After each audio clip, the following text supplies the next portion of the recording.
अपने दर्शकों को रायपुर लेकर चलेंगे। 17 जुलाई को पुरस्कार वितरण करेंगी राष्ट्रपति द्रौपदी मुर्मू स्वच्छता को लेकर पुरस्कार वितरण करेंगी। मामले में नगरीय प्रशासन मंत्री अरुण साव ने कहा है कि हमें उम्मीद है कि स्वच्छता के क्षेत्र में अच्छा स्थान मिलेगा। 1.5 साल में हमने स्वच्छता में बेहतरीन कार्य किया है।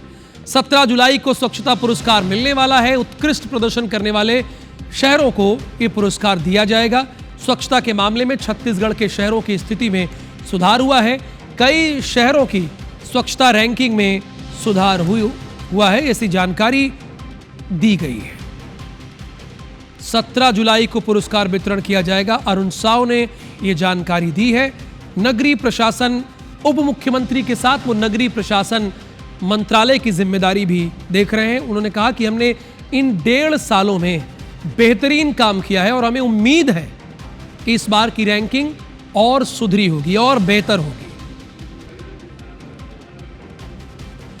और इधर भोपाल से खबर यह है कि देश का दूसरा सबसे स्वच्छ शहर घोषित हो गया है भोपाल। हो सकता है, ध्यान दीजिएगा, क्योंकि पुरस्कार तो 17 तारीख को ही मिलेगा। पहले नंबर पर अहमदाबाद का नाम घोषित किया जा सकता है और तीसरे नंबर पर उत्तर प्रदेश की राजधानी लखनऊ का नाम घोषित किया जा सकता है। 17 जुलाई को दिल्ली में राष्ट्रपति द्रौपदी मुर्मू ये पुरस्कार देंगे। इंदौर लगातार अव्वल रहने के कारण इस बार प्रतिस्पर्धा में शामिल नहीं किया गया। अच्छा, इसके अलावा एक और कैटेगरी रखी गई है।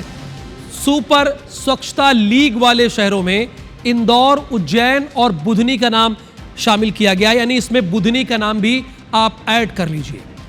मध्य प्रदेश के कई शहरों को इस बार रखा गया है। स्पेशल कैटेगरी में मिनिस्ट्रियल अवार्ड वाला शहर घोषित हो सकता है जबलपुर, और इस श्रेणी में ग्वालियर को स्टेट लेवल का मिल सकता है अवार्ड, यानी राज्य स्तरीय अवार्ड अगर किसी शहर को मिल सकता है तो वो ग्वालियर भी का नाम है। और अपने साथ तमाम इतिहास को समेटे ग्वालियर खड़ा हुआ है, उसको मिलना ही चाहिए स्टेट लेवल का पुरस्कार। और साथ ही साथ स्पेशल कैटेगरी में मिनिस्ट्रियल अवार्ड शहर घोषित हो सकता है जबलपुर। और यही वजह है कि हमने अपने 2 संवाददाताओं को लाइव पर रखा है। एक छत्तीसगढ़ की राजधानी से है, आप देख रहे हैं, दोनों फोन देख रहे हैं, अपडेट ले रहे हैं बाकायदा। हमारे रिपोर्टर बड़े अलर्ट हैं, चाहे सौरभ सिंह परिहार हो चाहे विवेक पटैया हो। तो शुरुआत विवेक पटैया मैं आपसे ही करूंगा, क्योंकि आपने सारी जानकारी ले ली है, मुझे पता है, और पूरी रिसर्च करके आए होंगे बाकायदा। लेकिन विवेक, आपके तो बहुत शहर हैं, यानी सौरभ सिंह परिहार से ज़्यादा आपके शहरों ने बाजी मारी है। हालांकि 17 को बाजी मारेगी, लेकिन हम एक संभावना व्यक्त कर रहे हैं कि ये शहर आ सकते हैं। तो इसमें जबलपुर का नाम भी है, ग्वालियर का नाम भी है, और सबसे अच्छी बात है कि भोपाल का नाम भी है दूसरे नंबर पर।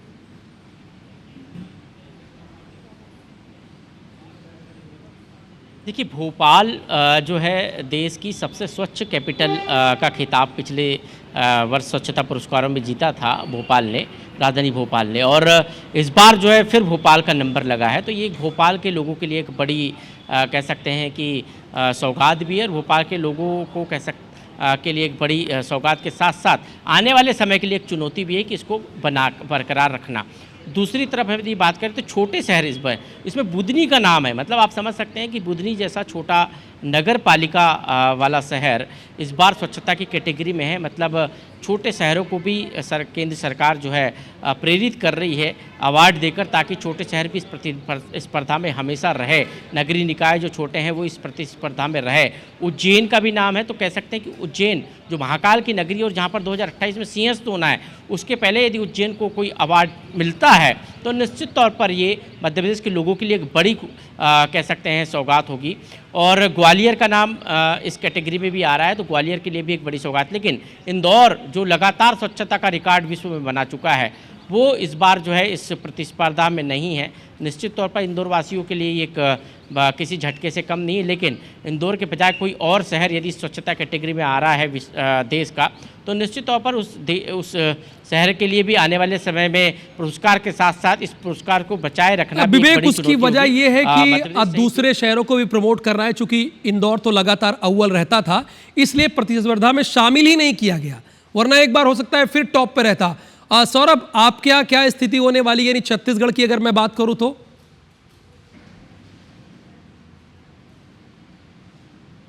बिल्कुल देखिए राहुल, लगातार छत्तीसगढ़ का प्रदर्शन भी जो है स्वच्छता के मामले में सुधार हो रहा है और 2014 से नरेंद्र मोदी ने इसकी शुरुआत की है और 2013 से 18 तक यहाँ पर रमन सिंह की सरकार रही, तो स्वच्छता को लेकर उसी समय से कई सारे काम शुरू हो गए थे और जिसका फायदा अब देखने को मिल रही है। लगातार छत्तीसगढ़ का प्रदर्शन जो है स्वच्छता के मामले में जो रैंकिंग है उसमें सुधार आ रही है और यहाँ पर 5 प्रमुख जो बड़े शहर है उसकी भी रैंकिंग में सुधार की बात कही जा रही है। रायपुर है, बिलासपुर है, कोरबा है, रायगढ़ है, अंबिकापुर है। देखिए इसमें भी कई कैटेगरी है, जनसंख्या के हिसाब से आपको फर्स्ट, सेकंड और टॉप 5 के अंतर्गत ये नाम आते हैं। और छत्तीसगढ़ में सरकार जब से 2023 से बीजेपी की सरकार आई है, स्वच्छता के मामले को लेकर डबल इंजन का जो है सरकार का फायदा वो देखने को मिल रहा है। यहाँ पर छत्तीसगढ़ में स्वच्छता को लेकर अलग अलग तरीके की योजनाएं चल रही है और जिसका फायदा देखने को मिल रही है। अगर शहरों की बात करें तो शहरों में रात को ही कचरा उठाया जाता है। इसके अलावा